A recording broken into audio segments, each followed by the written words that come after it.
بسم اللہ الرحمن الرحیم۔ اردو زبان کے ابتدا کے متعلق نظریات۔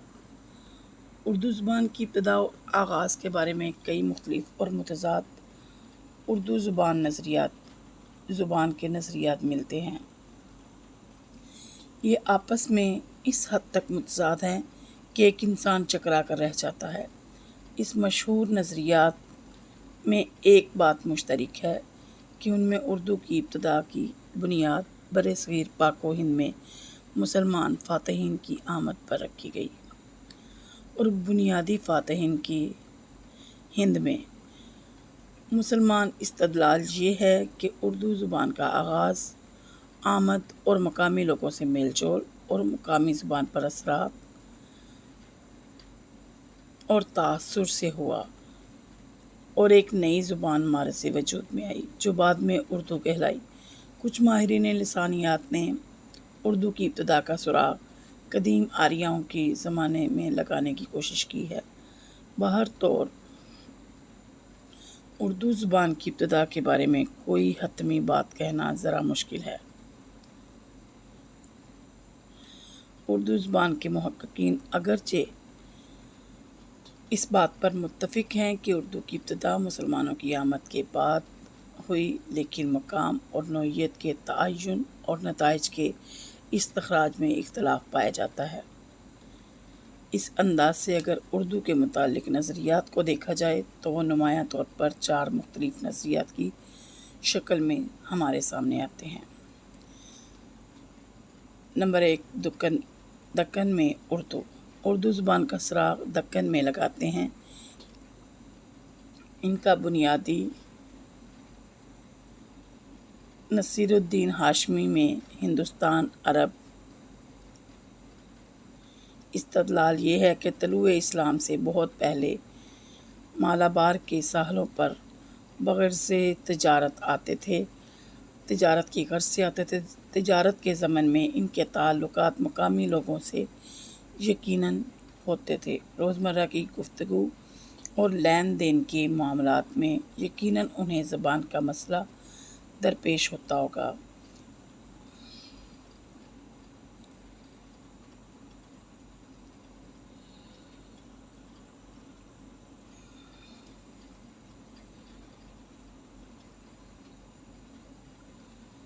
اس قدیم زمانے میں جو زبان عربوں اور دکن کے مقامی لوگوں کے مابین مشترک وسیلہ اظہار قرار پائی، وہ اردو کی ابتدائی صورت ہے۔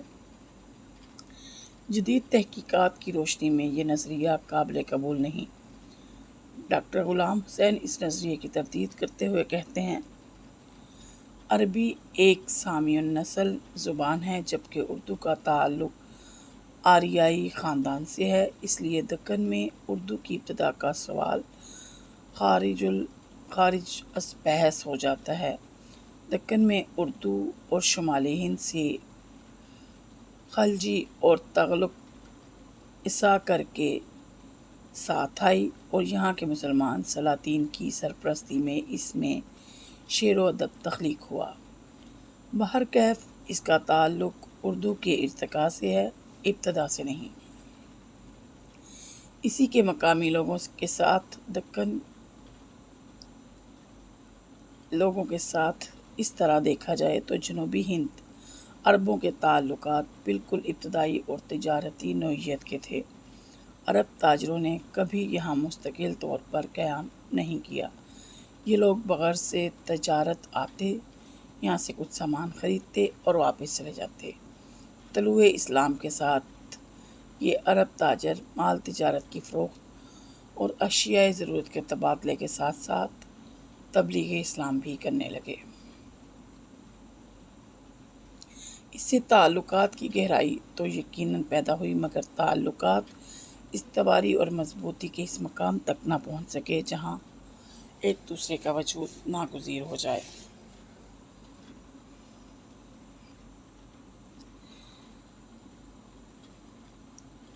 ایک دوسرے کا وجود ناگزیر ہو کر یگانگت کے مضبوط رشتوں کا باعث بنتا ہے۔ صاف ظاہر ہے کہ ایسی صورت میں وہ نزدیکی اور قرب پیدا نہ ہو سکا جہاں زبان میں اجنبیت کم ہو کر ایک دوسرے میں مدغم ہو جانے کی کیفیت ظاہر ہوتی ہے۔ اس لیے کہا جا سکتا ہے کہ عربوں کے یہ تجارتی اور مقامی تعلقات لسانی سطح پر کسی بڑے انقلاب کی بنیاد نہ بن سکے، البتہ فکری سطح پر ان کے اثرات کے نتائج سے انکار نہیں۔ سندھ میں اردو۔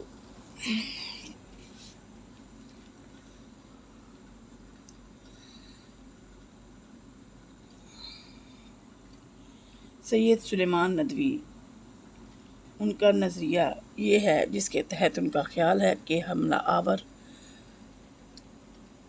ہوئے اور یہاں کچھ عرصے سندھ مسلمان فاتحین جب تک ان کی باقاعدہ حکومت بھی رہی، اس دور میں مقامی لوگوں سے اختلاط اور ارتباط کے نتیجے میں جو زبان وجود پذیر ہوئی وہ اردو کی ابتدائی شکل ہی تھی۔ ان کے خیال میں مسلمان سب سے پہلے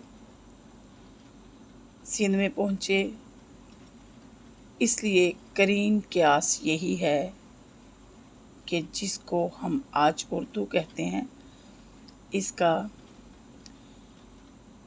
حیولہ جو ہے اسی وادی سندھ میں تیار ہوا ہوگا۔ اس میں شک نہیں کہ سندھ میں مسلمانوں کی تہذیب و معاشرت اور تمدن اور کلچر کا اثر مستقل اثرات کا حامل ہے۔ مقامی لوگوں کی زبان، لباس اور رہن سہن میں دیرپا اور واضح تغیرات سامنے آئے ہیں، بلکہ عربی زبان و تہذیب کے اثرات سندھ میں آج تک دیکھے اور محسوس کیے جا سکتے ہیں۔ آج سندھی زبان میں عربی کے الفاظ کی تعداد پاکستان و ہند کی دوسری تمام زبانوں کی نسبت زیادہ ہے۔ اس کا رسم الخط بھی عربی سے بلا واسطہ طور پر متاثر ہے۔ عربی اثرات کی گہرائی کا اندازہ اس بات سے بھی لگایا جا سکتا ہے کہ بعض مورخین کے نزدیک دوسری زبانوں میں جہاں دیسی زبانوں کے الفاظ مستعمل ہیں وہاں سندھی بھی عربی الفاظ آتے ہیں۔ سندھی میں عربی الفاظ بھی آتے ہیں، مثال کے طور پر سندھی کو بسل کہنا، لیکن یہ حقیقت ہے کہ پہاڑ کو جبل اور بسل کہنا، یہ اثرات زبان میں الفاظ کے دخول سے آگے نہ بڑھ سکے، اس لیے کوئی مشترک زبان پیدا نہ ہو سکی۔ یہی وجہ ہے کہ سید سلیمان ندوی اپنے اس دعوے کا کوئی معقول ثبوت نہیں دے سکے۔ بقول ڈاکٹر غلام حسین، اس بارے میں قطعیت سے کچھ نہیں کہا جا سکتا۔ ابتدائی فاتحین عرب تھے جن کے خاندان یہاں آباد ہو گئے۔ 9ویں صدی میں صفاریوں کا اقتدار ہوا تو ایرانی اثرات سندھ اور ایران میں جب ملتان پر ہوئے، اس عرصے میں کچھ عرصہ عربی اور فارسی الفاظ کا انجذاب مقامی زبان میں ضرور ہوا ہوگا۔ اس سے کسی ایسی نئی زبان کی ابتدا کا قیاس شاید درست نہ ہوگا۔ اس دور کے بعض رواج کا ذکر ضرور کیا۔ سندھی اور فارسی عربی سیاحوں نے یہاں پہ کچھ اس دور کے رواجوں کا ذکر کیا، مگر ان بیانات سے یہ بات واضح نہیں ہوتی کہ یہاں کسی نئی مخلوط زبان کا وجود بھی تھا۔ البتہ قیاس کیا جا سکتا ہے کہ سندھی اور ملتانی میں عربی اور فارسی کی آمیزش ہوئی ہوگی۔ اس آمیزش کا حیولہ قیاس کرنا کہاں تک مناسب ہے، خاطر خواہ مواد کی عدم موجودگی میں اس کا فیصلہ کرنا دشوار ہے۔ پنجاب میں اردو۔ حافظ محمد شیرانی نے اپنے گہرے لسانی مطالعے اور ٹھوس تحقیقی بنیادوں پر یہ خیال کیا ہے۔ ان کے خیال میں پنجاب نظریہ قائم ہے انہوں نے یہ نظریہ قائم کیا ہے کہ اردو کی ابتدا سلطان محمود کے مطابق اردو کی ابتدا اس زمانے میں ہوئی جب ہندوستان پر بار بار حملے کر رہے تھے۔ شہاب الدین غوری اور غزنوی حملوں کے نتیجے میں فارسی بولنے والے مسلمانوں کی مستقل حکومت پنجاب میں قائم ہوئی اور دلی کی حکومت کے قیام کے تقریباً 200 سالوں تک یہ فاتحین یہاں قیام پذیر رہے۔ اس طویل عرصے میں زبان کا بنیادی ڈھانچہ بہرحال صورت پذیر ہوا۔ اس نظریے کی صداقت کے ثبوت میں شیرانی صاحب نے اس علاقے کے بہت سے شعراء کا کلام پیش کیا ہے، جس میں پنجابی، فارسی اور مقامی بولیوں کے اثرات سے ایک نئی زبان کی ابتدائی صورت نظر آتی ہے۔ ڈاکٹر غلام حسین ذوالفقار بھی اس سلسلے میں لکھتے ہیں: غزنوی کی فتوحات کے ساتھ ساتھ برصغیر کی تاریخ سلطان محمود غزنوی کا ایک نیا دور شروع ہوا۔ فتوحات کا یہ سلسلہ 1000 سے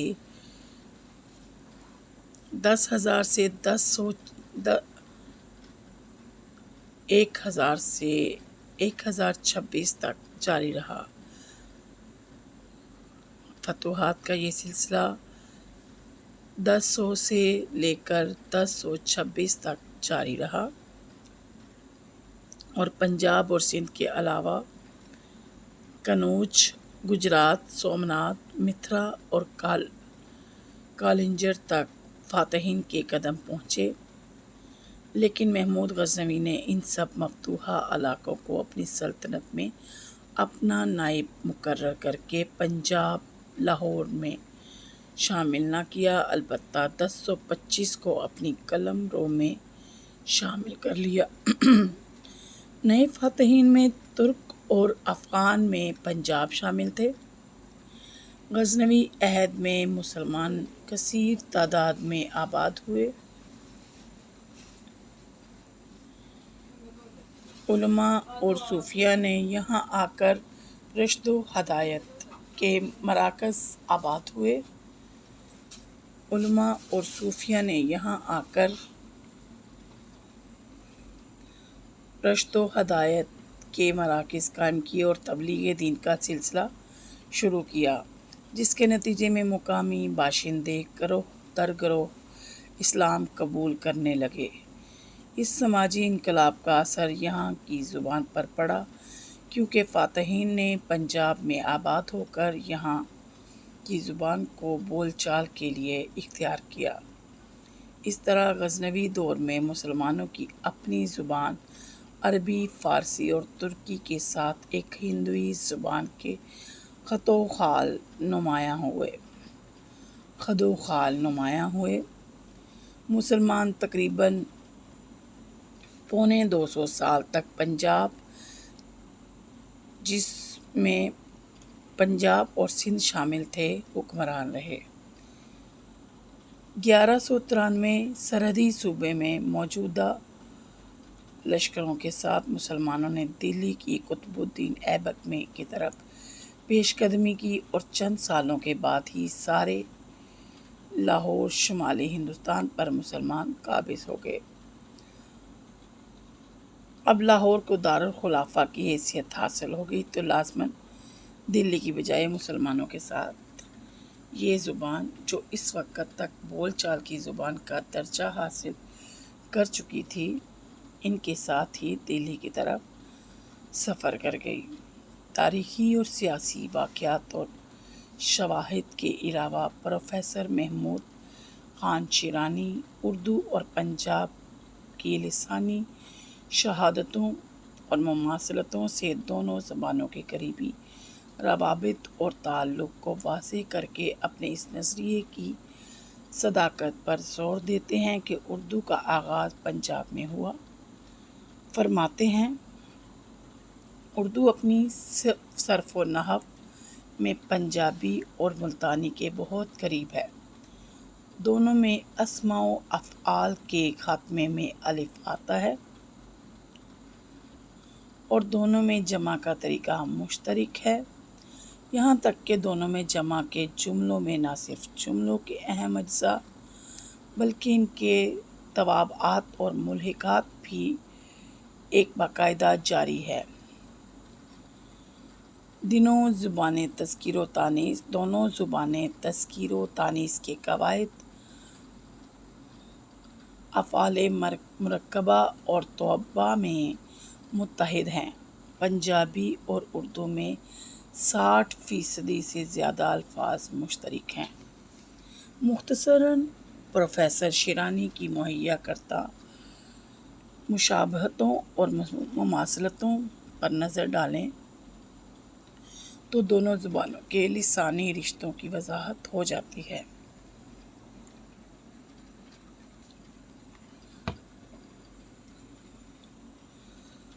اور یہ بات کھل کر سامنے آتی ہے کہ اردو اپنی ساخت اور صرفی اور نحوی خصوصیات کی بنا پر پنجابی زبان سے بہت زیادہ قریب ہے، اور اس سے بھی پروفیسر موصوف کے استدلال کو مزید تقویت پہنچتی ہے۔ پروفیسر سینٹی کمار چیٹرجی نے بھی پنجاب میں مسلمان فاتحین کے معاشرتی اور نسلی اختلاط کا ذکر کیا ہے اور ڈاکٹر زور کے نقطۂ نظر کی تائید کی ہے۔ ان کے خیال میں قدرتی طور پر مسلمانوں نے جو زبان ابتداً اختیار کی وہ وہی ہوگی جو اس وقت پنجاب میں بولی جاتی تھی۔ وہ کہتے ہیں کہ موجودہ زمانے میں پنجابی زبان خاص طور پر مشرقی پنجاب اور یو پی کے مغربی اضلاع کی بولیوں میں کچھ زیادہ اختلاف نہیں تھا، اور یہ فرق 800-900 سال پہلے تو اور بھی زیادہ کم ہوگا۔ اس بات کا بھی امکان ہے کہ وسطی اور مشرقی پنجاب اور مغربی یو پی میں اس وقت قریباً ملتی جلتی بولی رائج ہو۔ مزید برآں پروفیسر موصوف حافظ شیرانی کی اس رائے سے بھی متفق دکھائی دیتے ہیں کہ پنجاب کے لسانی اثرات کا سلسلہ بعد میں بھی جاری رہا۔ ان کی یہ شاید کہ پنجاب میں اردو جو ہے حافظ محمد شیرانی کی تالیف کے نظریے کی تردید ہو گئی، جس میں محمد حسین آزاد ساتھ ہی مولانا میں وہ زبان کی ابتدا کے بارے میں اردو کا رشتہ برج بھاشا سے جوڑتے ہیں۔ پنجاب میں اردو کا نظریہ خاصا مقبول رہا، مگر پنڈت برج موہن اور تاتریہ کیفی کی تالیف کیفیہ کے منظر عام پر آنے سے یہ نظریہ ذرا مشکوک سا ہو گیا، مگر خود پنڈت موصوف اردو کی ابتدا کے بارے میں کوئی قطعی اور حتمی نظریہ نہ دے سکے۔ یوں حافظ محمد شیرانی کے نظریے کی اہمیت ذرا زیادہ کم نہیں ہوئی۔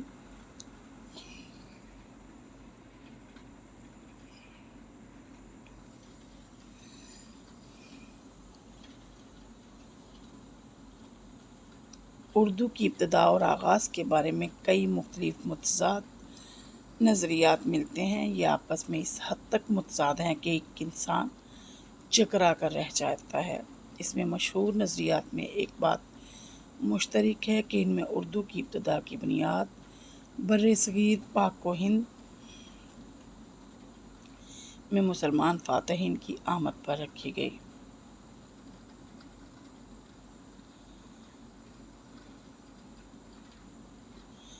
اور بنیادی استدلال یہ ہے کہ اردو زبان کا آغاز مسلمان فاتحین کی ہند میں آمد اور مقامی لوگوں سے میل جول اور مقامی زبان پر اثرات و تاثر سے ہوا، اور ایک نئی زبان مارچ سے وجود میں آئی جو بعد میں اردو کہلائی۔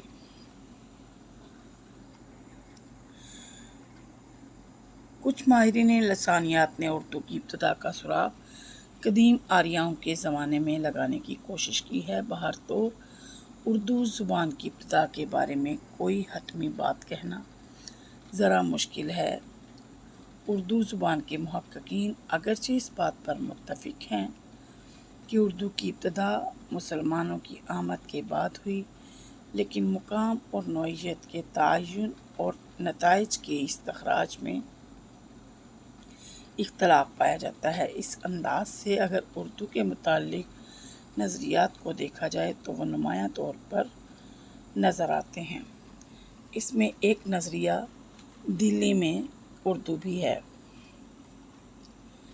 اس نظریے کے حامل محققین اگرچہ لسانیات کے اصولوں سے باخبر ہیں، مگر اردو کی پیدائش کے بارے میں پنجاب کو نظر انداز کر کے دہلی اور اس کے نواح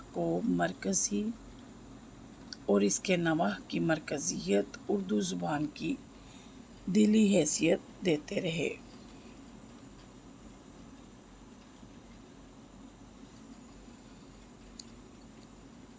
لیکن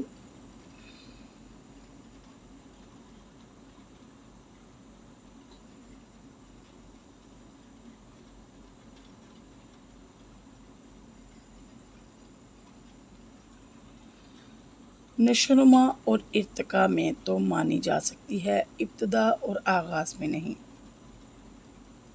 البتہ ان علاقوں کو اردو کے ارتقاء میں یقیناً نمایاں اہمیت حاصل ہے۔ دہلی اور اس کے نواح کو اردو کا مولد اور مسکن قرار دینے والوں میں ڈاکٹر مسعود حسین اور ڈاکٹر شوکت سبزواری نمایاں ہیں۔ وہ اس بارے میں لکھتے ہیں کہ یہ سمجھ میں نہیں آتا کہ اردو کی ابتدا کا مسلمانوں سے یا سرزمین ہند میں ان کے سیاسی اقتدار کے قیام اور استحکام سے کیا تعلق ہے۔ اردو میں میرٹھ اور دہلی کی زبان ہے، اس کے لیے کسی ثبوت کی ضرورت نہیں۔ ہمیں اچھی طرح معلوم ہے کہ اردو اپنے ہار سنگار کے ساتھ دہلی اور یوپی کے مغربی اضلاع میں بولی جاتی ہے، لیکن ہمیں معلوم نہیں کہ اس زبان کا آغاز انہی اضلاع میں ہوا یا کسی اور مقام میں جہاں سے اسے دہلی اور یوپی کے مغربی اضلاع میں لایا گیا۔ انہی نظریات کے علاوہ میر امن، سر سید اور محمد حسین آزاد نے بھی کچھ نظریات اپنی تصانیف میں پیش کیے، لیکن یہ نظریات متفقہ طور پر حقیقت سے بہت دور ہیں، جن کے پیش کنندگان فقدان تحقیق کا شکار ہیں۔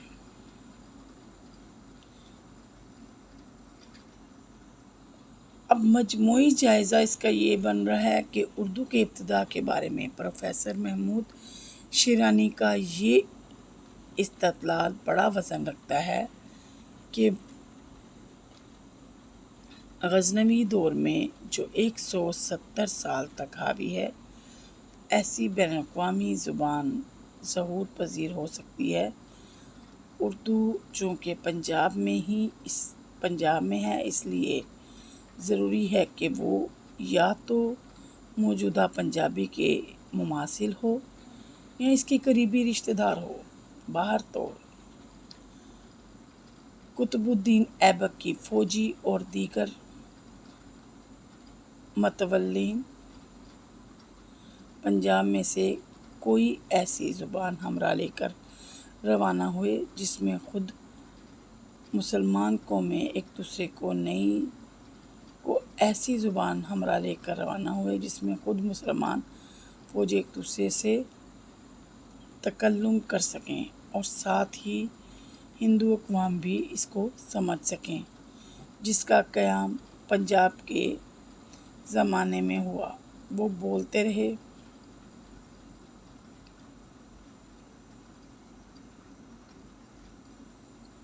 اقوام بھی اس کو سمجھ سکیں، اور جس کو قیام پنجاب کے زمانے میں بولتے رہنے سے وہ اردو زبان جو تھی وہ مار سے وجود میں آئی۔ یوں محققین کی ان آراء کے بعد یہ امر واضح ہو جاتا ہے کہ قدیم اردو کا آغاز جدید پند ہند آریائی زبانوں کے طلوع ہونے کے ساتھ 1000 کے لگ بھگ اس زمانے میں ہو گیا جب مسلم فاتحین مغربی ہند، موجودہ جو ہے وہ مغربی پاکستان کے علاقوں میں آباد ہوئے۔ یہاں اسلامی اثرات بڑی سرعت کے ساتھ، بڑی تیزی کے ساتھ پھیلنے لگے۔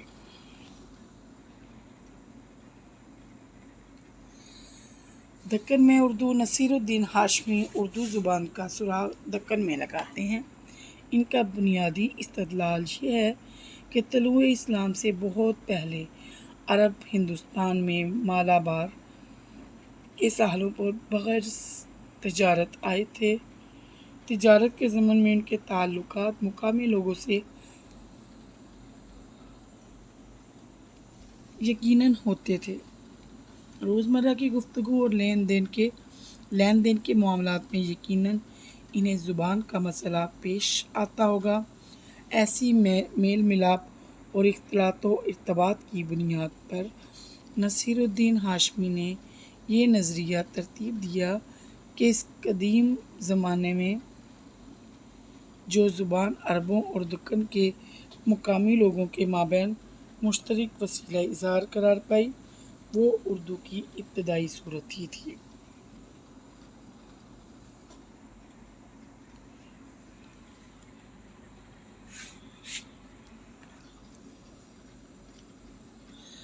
انسان کا شاید سب سے بڑا تخلیقی کارنامہ زبان ہی ہے۔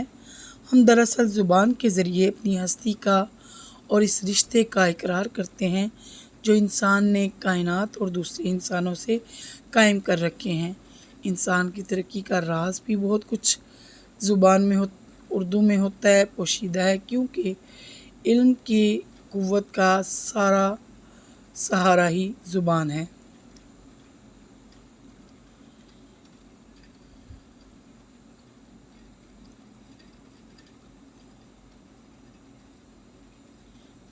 زبان کی پہلی خصوصیت یہ ہے کہ اس میں ہندی، فارسی اور عربی کی تمام آوازیں موجود ہیں۔ اردو زبان میں اردو کے حروف ہجا ان تینوں زبانوں کے حروف ہجا سے مل کر بنے ہوتے ہیں۔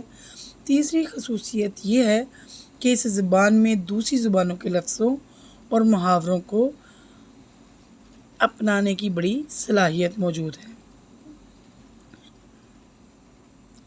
چوتھی خصوصیت یہ ہے کہ اردو کا رسم الخط ابتدا سے فارسی ہے۔ اردو زبان کو 19ویں صدی کی ابتدا تک ہندی، ہندوی، دہلوی، ریختہ، ہندوستانی، دکنی اور گجراتی غرض مختلف ناموں سے یاد کیا جاتا تھا۔ ڈاکٹر گلگسٹ نے جب ملک کی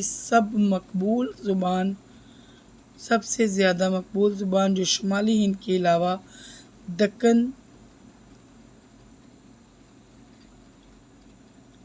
کے مدارس اور بنگال میں بولی اور سمجھی جاتی تھی، انگریزوں کو سکھانے کا ارادہ کیا تو اس زبان کو 1787 میں ہندوستانی کا نام دیا۔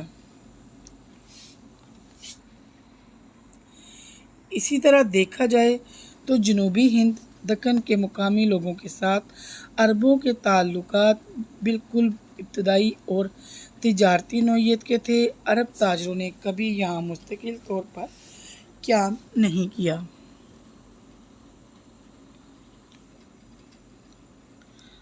اردو زبان کو 19ویں صدی کی ابتدا تک مختلف نام دیے جاتے رہے۔ اردو ترکی زبان کا لفظ ہے۔ اس کے معنی لشکر، سپاہی، کیمپ، خیمہ وغیرہ کے ہیں۔ عہد مغلیہ میں یہ لفظ انہی معنیوں میں استعمال ہوا ہے۔ زبان کے معنی میں اس لفظ کا استعمال چندہ قدیم نہیں، بہت زیادہ پرانا نہیں۔ میر امن دہلوی، سر سید احمد خان اور سید احمد دہلوی کا یہ دعویٰ کہ صبح کہ اردو زبان کی ابتدا شاہ جہانی لشکر اردو سے ہوئی، اسی لیے اس زبان کا نام بھی اردو پڑ گیا، درست نہیں ہے، کیونکہ 18ویں صدی عیسوی سے پیشتر کا کوئی شاعر، ادیب اور تذکرہ نگار اس زبان کو اردو سے تعبیر نہیں کرتا۔ علماء لسانیات نے زبانوں کو ان کی صوتی اور صرفی خصوصیات کی بنیاد پر مختلف خاندانوں میں تقسیم کیا ہے۔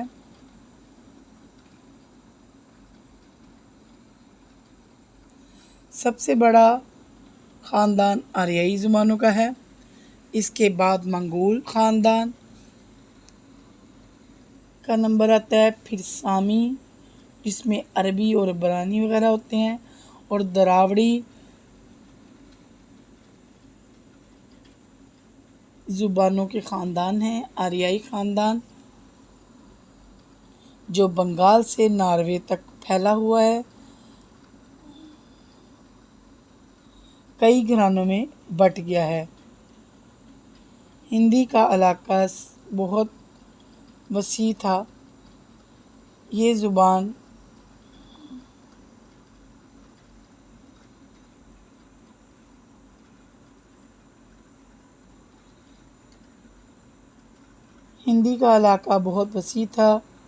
یہ زبان ملتان سے پٹنہ تک بولی اور سمجھی جاتی تھی، اور اس کی بہت سی مقامی بولیاں تھیں، مثلاً برج بھاشا، کھڑی بولی، اودھی،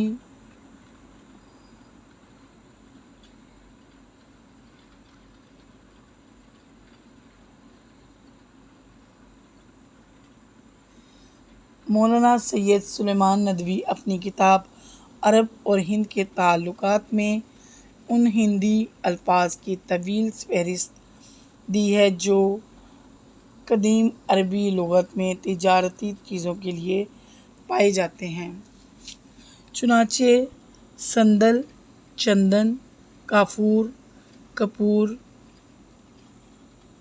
عطر فل، نیلوفر وغیرہ ہندی الاصل الفاظ ہیں۔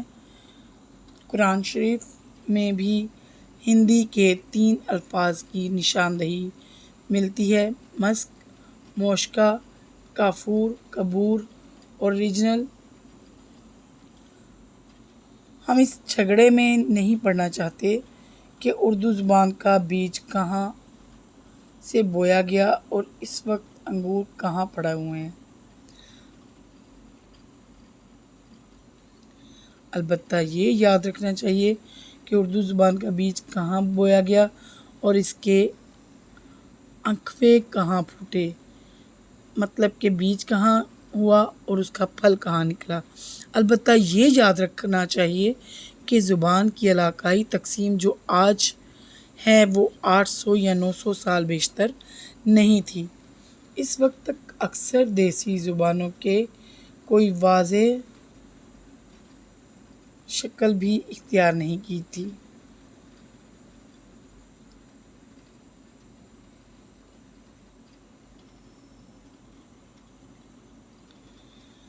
قدیم مورخین نے اول تو زبان کے مسائل پر بحث ہی نہیں کی، اور اگر اشارتاً ذکر کیا ہے تو بڑے مبہم سے انداز میں، یعنی کہ چھپے ہوئے انداز میں۔ حافظ محمد شیرانی صاحب نے ہمیں اس 100 سال کا اسی سوال کا تسلی بخش جواب نہیں دیا کہ اگر اردو پنجاب میں پیدا ہوئی تو پھر وہ پنجاب کے باشندوں کی مادری زبان کیوں نہیں بنی، یہاں کے عام لوگوں کی بولی پنجابی کیوں ہو گئی، حالانکہ یہ سارا علاقہ محمود غزنوی کے حملے سے 18ویں صدی تک 800 برس تک مسلمانوں کے تسلط میں رہا۔ یہ خطہ اسلامی تہذیب کا نہایت اہم مرکز بھی رہا، اور یہاں مسلمانوں کی غالب اکثریت بھی آباد تھی۔ پھر اردو یہاں بولی جاتی تھی، زبان کیوں نہ بنتی، جس طرح وہ گنگا جمنا کے دو آنے کی زبان بن گئی۔ مختصراً یہ کہ دیکھا جائے تو جو عرب تاجروں نے کبھی یہاں مستقل طور پر قیام نہیں کیا، یہ لوگ بغیر سے تجارت آتے، یہاں سے کچھ سامان خریدتے اور واپس چلے جاتے۔ طلوع اسلام کے بعد یہ عرب تاجر مال تجارت کی فروخت اور اشیائے ضرورت کے تبادلے کے ساتھ ساتھ تبلیغ اسلام بھی کرنے لگے۔ صاف ظاہر ہے کہ ایسی صورت میں وہ قرب پیدا نہ ہو سکا جہاں زبان میں اجنبیت کم ہو کر ایک دوسرے میں مدغم ہو جانے کی کیفیت ظاہر کرتی۔ اس لیے کہا جا سکتا ہے کہ عربوں کے یہ تجارتی اور مقامی تعلقات لسانی سطحوں پر کسی بڑے انقلاب کی بنیاد نہ بن سکے۔ ہاں، البتہ فکری سطح پر ان کے اثرات کے نتائج سے انکار نہیں کیا جا سکتا۔